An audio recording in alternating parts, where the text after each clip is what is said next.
Mr. Rogers' Neighborhood is a classic show many of us grew up on, but Mr. Roger, who teaches the audience about the world, usually through the help of his puppet neighborhood of make-believe. Daniel Tiger's Neighborhood is technically a direct spin-off featuring inside the neighborhood of make-believe, with many of the puppets returning, now all as animated characters, even some having kids, with the main character, Daniel Tiger, being the child of the original. It's a weird show for sure, with a strong fan base of people trying to solve its lore, as it's very strange. From tiger print carpets to weird inconsistencies in age, this show is weird, but I think I may have solved it. See, hidden in both shows is a hidden storyline of takeover, grief, and a story of a man who delivers mail. This is the Mr. Rogers Daniel Tiger theory.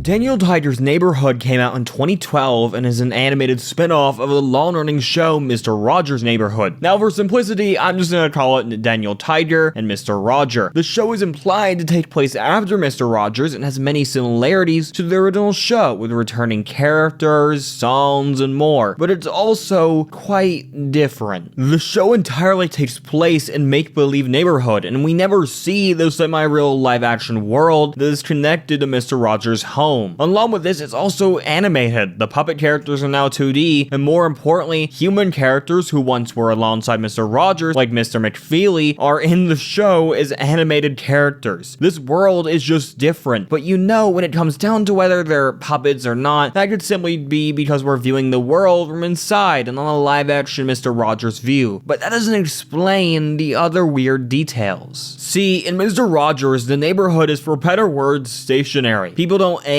there are no children, and it's designed to visit, not live. Mr. Rogers has a house. He does not live in the neighborhood, but characters like Mr. McFeely do now. Or how about characters aging, with now characters of Daniel Tiger being significantly older, some even having kids, with Daniel Tiger himself being the second in a Daniel Tiger family line, but other characters somehow got younger. Time in this world just seems to be working weirdly, mainly in the sense of it's actually working, something that's clearly not normal and make-believe, a place that relies on Mr. Rogers visiting every day. But that gets us to another sad truth, which is that Mr. Rogers has passed. Now, this video is going to deal with the death of Mr. Rogers as a character, because it's very likely he passed in his show, as he is not present for Daniel Tiger when everyone else is. Now, it's hard to ignore, though, the real-world reason he is not here, mainly because how tied he is to his character, along with his friends like Mr. McFeely. So I want to make it clear, this theory and story I am building is about the characters, not the people, and I mean that genuinely. Disclaimer out of the way, though, this all leaves us to asking a question. This all leaves us to asking a single question. If Mr. Rogers is gone, who's left to imagine this world that has been defined to need someone to actually imagine it? Well, I think I know who. Let me explain. We actually have direct proof of make-believe neighborhoods being able to switch ownership or believers. It was mentioned in an episode of Mr. Rogers, and we use a plot point when Mr. Rogers was gone and needed to lend the neighborhood to a friend. Now, we also have many reasons to believe the make-believer has changed, and those reasons may actually tell us who, if we connect some dots. In Mr. Rogers, the neighborhood, for better words, is stationary, and characters are not aging, and there's very few kids, and even the children that do exist are rarely seen. Now, in Daniel Tiger, we have a plethora of children with an entire school, something that is really interesting because if you look at Mr. Rogers, they made a clear point to say there is not a school in the neighborhood, so obviously in this transfer of believers, things have really changed. The other obvious change is age, with characters being way older or just a few years older, which is very strange that it varies. The weirder thing, though, is some people got younger. Why? Well, I actually think I may know. See, after looking deeper into this, I found a weird focus on one thing: children. People who got younger didn't just become a year or two younger, they switched from middle age to kids, and people who got older all had kids. This world was once so focused on being timeless and static, now is progressing, is rapid, with population growing and generations being born, to the point reality is bending itself to facilitate this ideal. Whoever is the believer in this world has a lot of power over it, as they basically are sculpting it into their image, and that image is beginning to become clear. The characters themselves, though, besides age, have changed in an even more interesting way, mainly in who is here and who is not. Some characters are weirdly absent. We've already explained Mr. Rogers, but there are also puppet characters who are shown in Daniel Tiger, or characters like Lady Alberton, who was kinda in charge in the neighborhood with a deep relationship with multiple characters, so her random absence in the Daniel Tiger show is very strange. But even stranger are the newfound characters who are just in Daniel Tiger with no explanation. Dr. Anna, Music Man Stan, and plenty of other ones are now in this show. These changes, to be honest, just don't make sense. Yet despite them, there are still many things that didn't change. Like the show having plenty of songs and life lessons, though those very life lessons are a little different, something we'll get into, but they are still teachings Mr. Rogers would generally approve on. So it hints at this new believer being kinda related to Mr. Rogers, sharing some of his ideals for this world, as it still seems pretty similar. But these changes, I think, are beginning to tell us a story that is very interesting. So, if we look at all these changes logically, we can start building a list of who could be behind this. It needs to be someone who is fast-paced, who would hate a static world, someone who maybe is a hard worker and brought a bunch of new people who will have jobs and contribute to the society that seems to actually be fully functioning now. To even further this point, there are certain characters in Daniel Tiger who are said to have 7+ jobs, and this world is very specific on who does what and when. It also is a place that people live, not visit, because some human characters now live amongst the puppets, who are all now 2D characters. We can also expect our believer to, well, desire to live here and not really ever want to leave. So, who's behind this? Well, if you haven't even watched either one of these shows, you'll know his name still, because I've already said it. His name is Mr. McFeely.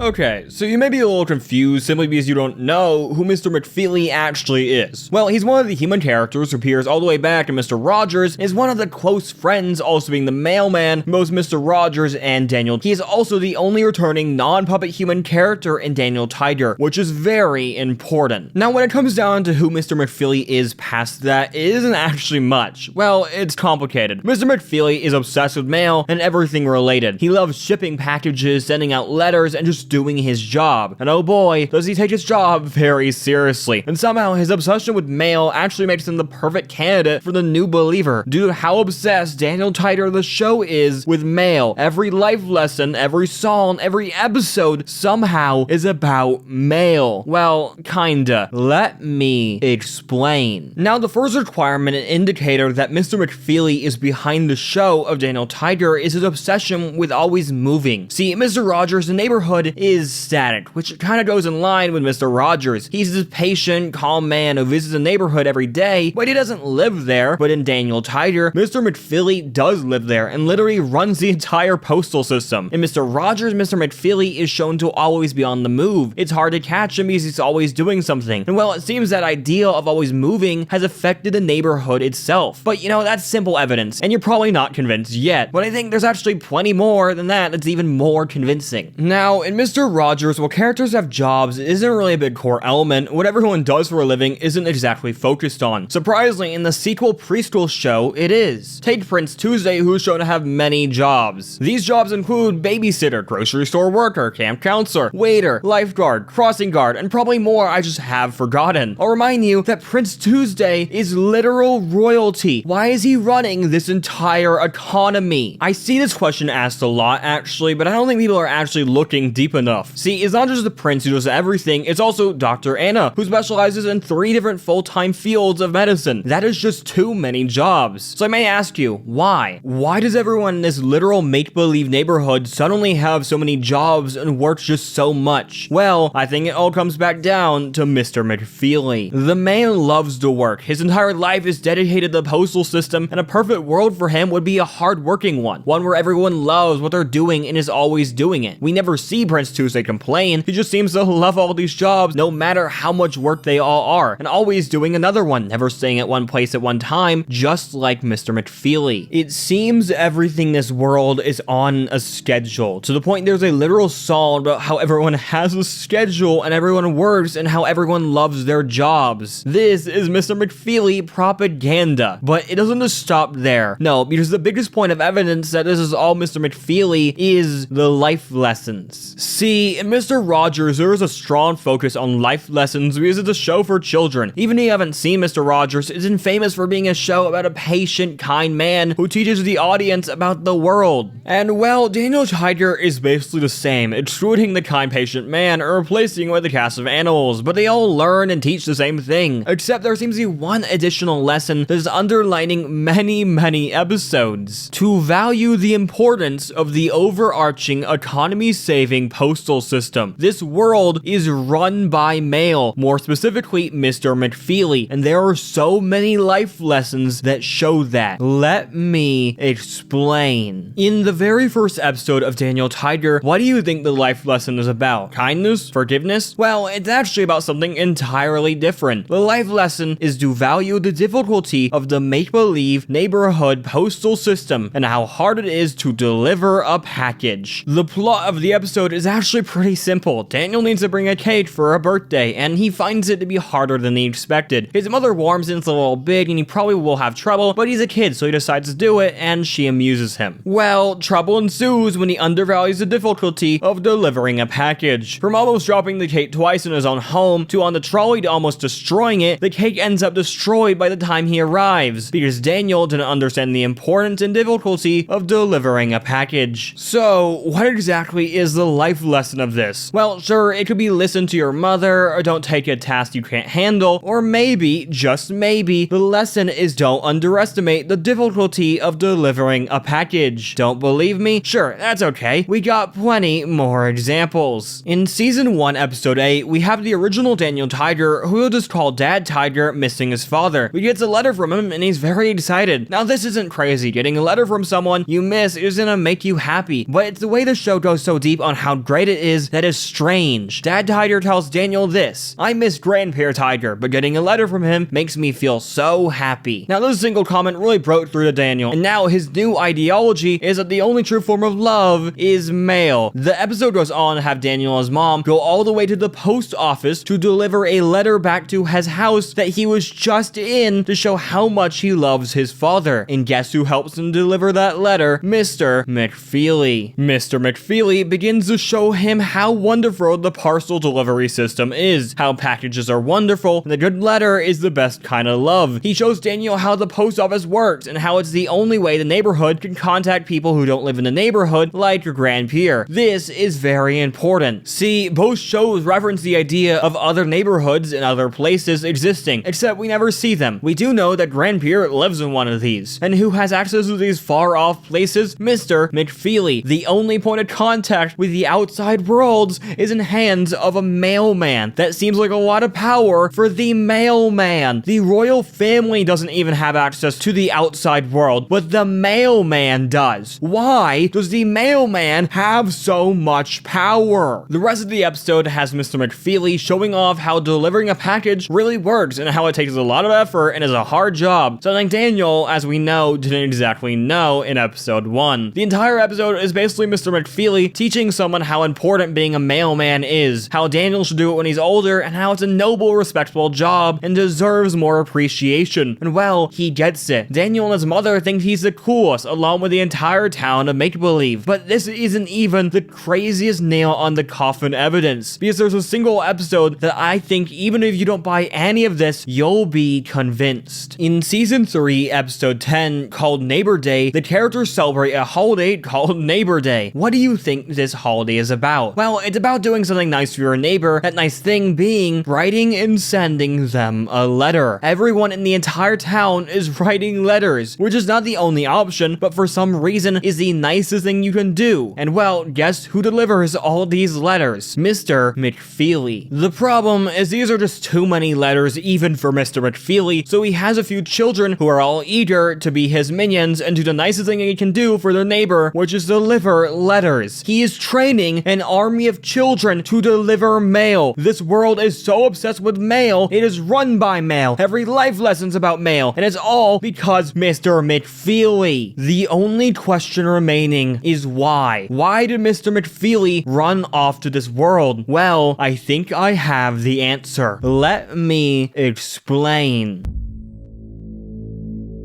Okay, so I think the easiest answer to why Mr. McFeely replaced Mr. Rogers as the neighborhood's believer is Mr. Rogers. We've already established he most likely passed, and that passing probably was devastating to such a close friend as Mr. McFeely. So, simple closed case, right? Well, I think it's a little deeper. See, I've yet to really explain how this world functions, mainly in the sake of what a believer is. Well, this world for all accounts is real, but can only be accessed through imagination. And that believer who is imagining the world is basically its god. So to be honest, it doesn't matter if this is a physical place Mr. McFeely is going to or not, because either way, he has to imagine it to get there. And because his body is animated in the show, he would have to have a real-life body somewhere in Mr. Rogers' world. So with this new logic, we can view Make-Believe Neighborhood as an actual real but still imaginary happy place Mr. McFeely is escaping to, sadly, from the death of Mr. Rogers. And knowing that Mr. McFeely is permanently studying this world, it means he never gets better in the real world. He never deals with his grief and has permanently escaped to this world inside his head. If you still do not believe me, then let me tell you my final bit of evidence for this theory, all coming down to a single character, Chrissy Thompson. Chrissy is a character on Mr. Rogers and does not appear in Daniel Tiger, but there is a character who does. Her name is Chrissy with an E. Original Chrissy has a Y. It's very different. Daniel Tiger Chrissy is a member of the royal family who also has a weird connection to mail for some reason, with Daniel, when he is a king for a day, is told all they do is deliver things. But aside that, the more interesting thing is Chrissy with an E is kinda a random character who does not only not exist, but definitely wasn't a member of the make-believe royal family. So, you know, maybe Chrissy and Chrissy are one and the same, and for some reason, Mr. McFeely recreated her in the show just like he created new characters to do a bunch of jobs that didn't exist before. Now, why does that matter? Well, Chrissy also happens to be Mr. McFeely's literal granddaughter. Oh my god! Daniel Tiger is not just some random preschool sequel that ignores its source material, but an entire new storyline that has been hidden in plain sight for 60 years. One of grief, one of takeover, and one of mail. But hey, at least if you look at it a positive note for 1 second, Mr. McFeely is getting to do exactly what Mr. Rogers always wanted. Every episode of Mr. Rogers opens with him going, "I always wanted to live in the neighborhood." And wow, it looks like that's exactly what his best friend went on to do, just with a little more focused on the importance of delivering packages. And that is the Mr. Rogers Daniel Tiger theory.